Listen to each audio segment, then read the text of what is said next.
What is up, gamers? Staxwell's back at it again today with another video back to back in the same day. This is craziness, but 30 minutes after I record the last video, LSS want to drop this bomb on us here. Talking about Road to Nationals, new ways to qualify, the prizes, everything like that. I think there's some good from this, and I think that there is some bad from it as well, but I'm like talking about things other people aren't even mentioning, so I figured it was worth doing a video on. If we look at the Twitter announcement here, just scrolling through some of the comments, this is an extremely bad system, they say. Please announce this, the change is bad, this is not a good change, I hate the change, not a fan of this.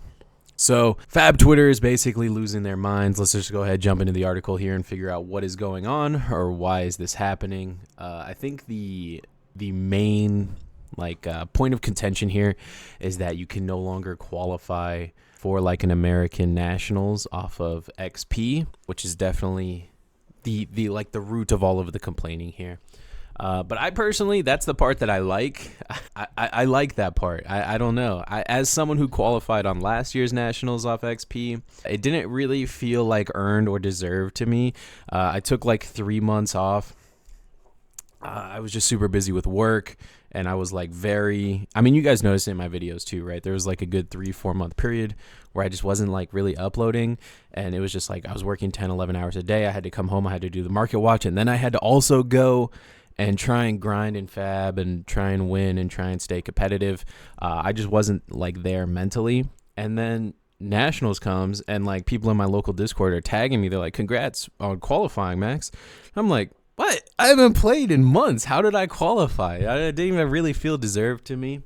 I would rather have to win something and earn the invite. I don't know. Maybe that's just a me thing. I don't know. Nobody really wants to talk about this on Twitter, but we all know that the XP system gets abused, right? We all know that there are on-demands in the system that aren't actually happening in real life. This isn't a secret. No one's talking about it, but it's not a secret. So let's just try and keep the Nationals as competitive as we can. Let's try and... Oh, where is the competitive integrity people now, right? You guys remember a week ago when everyone wanted to talk about the competitive integrity. Where are those people now? Isn't XP invites kind of diminishing to the competitive integrity? Don't we want the better player to get invited every time? The only way really to do that is through, you have to win an RTN, or ELO is the next best way, I think. And then as far as people don't want to come to armories because there's no point to win XP anymore. Again, I was one of those people who qualified off XP, and that was never a motivating factor to me. I go to armories because I like to play Flesh and Blood. I've never went to an armory just for the explicit purpose of just trying to get the XP out of it. I don't know. That's just, again, maybe a me thing. I don't know. Is there any people everyone's talking about there's these spikes who want to go to all these armories and get all this XP.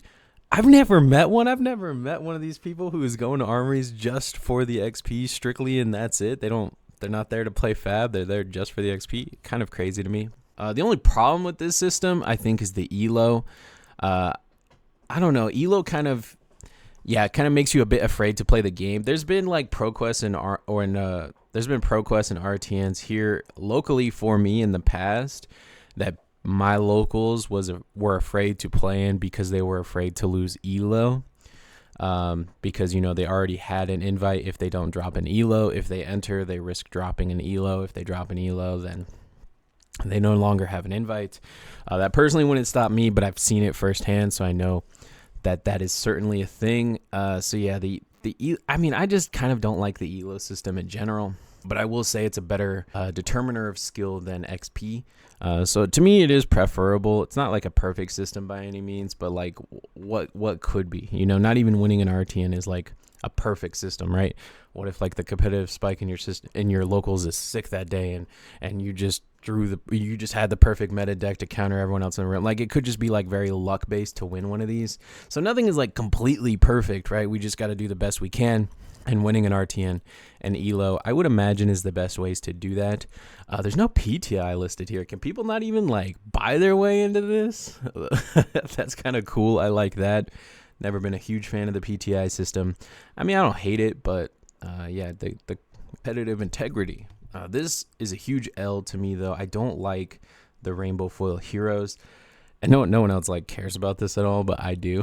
So like for like, you know, if you top 8 and you get an Olympia, that doesn't even feel good because you wanna have the Marvel Olympia, right? You want to have the Marvel Victor. The Reinhardt, kind of cool for sure. Rainbow foil alt art Reinhardt, that's kind of neat. But these 6 here, like they come Marvel. I don't know, the Marvels aren't gonna be out of reach expensive or anything. So if you top, I guess this is less for people who can win them and more for like the more casual player, I guess. If the more casual players showing up to these armories and maybe they don't typically do good in these kind of things and this is their year, they're going to try and prove themselves this year. And then boom, they finally hit top 8 in RTN. It's the biggest accomplishment in their FAB career. And they get handed a $30 rainbow foil Olympia. It doesn't feel quite good, does it? Like it wouldn't feel good to that newer player. Like that's their ultimate prize for top 8ing. Maybe they're trying to make these top 8 prizes a little bit worse because they don't want people going to a bunch of them. They want to like kind of reduce the expected value of the overall event to discourage people from traveling to a bunch of them. Maybe that's like their philosophy, or like after you win, they want to make the top 8 not worth it so you don't like keep going to them. Like that could be where the angle they're coming from. Yeah, I'm just not like the biggest fan of these cards. And of course it also like, I mean, it's no secret. I wish we knew where Nats was before we start going to these tournaments, right? Because if I can't even go to Nats anyway, then I need to like adjust my plans accordingly, right? I might want to travel for this RTN season. I might want to, you know, drive to the next state over or whatever. And I am not going to want to do that if I can't partake in nationals at all because it's in somewhere I don't want to go, or it's too far, or it's on a weekend I have to work, or something like that, right? So yeah, I wish we had the date and everything, date and location of it, but you know, that's like kind of a smaller complaint. All right, so overall, to recap everything, the good and the bad, mix it all together, I think it's fine. I think overall, this is a net positive to the RTN season. I very much despise the XP invites, so I'm glad that those are gone. The promos aren't my favorite thing in the world. I would have liked to have seen the cold foil heroes, or like, you know, something that would have been a little bit cooler, a little bit more exclusive, be given out as the promos for this to kind of facilitate more people going, more people wanting to go. But overall, positive change. I like it a lot. You know, don't listen to all the negativity on Twitter. Everything's not bad. You know, even all these people complaining, they're still gonna go. You know what I mean? It's not like this is deterring anyone from going. You know, people just are mad that they can't qualify off XP anymore. But yeah, everything I think is pretty positive for the most part. So let's not listen to the negativity. When FAB Twitter has like these giant meltdowns, I just want to get ahead of it and just let you guys know, so you guys don't have to go on Twitter. I'm doing everyone a huge solid here, because it really is just kind of the worst thing ever, this website and the people on it. The negativity just gets amplified so much more than any positive post, right? If someone posts I love FAB, it's not going to get as much engagement as someone who says I hate FAB, right? So I kind of don't like it here. So, you know, I'm in the trenches for you guys. I'm out here reading all these negative comments, all these negative posts. I'm losing brain cells on the benefit of the viewer here. So do me a favor. I'm doing you guys a favor. Do me a favor. Smash that subscribe button. Thank you so much for watching. Later, gamers.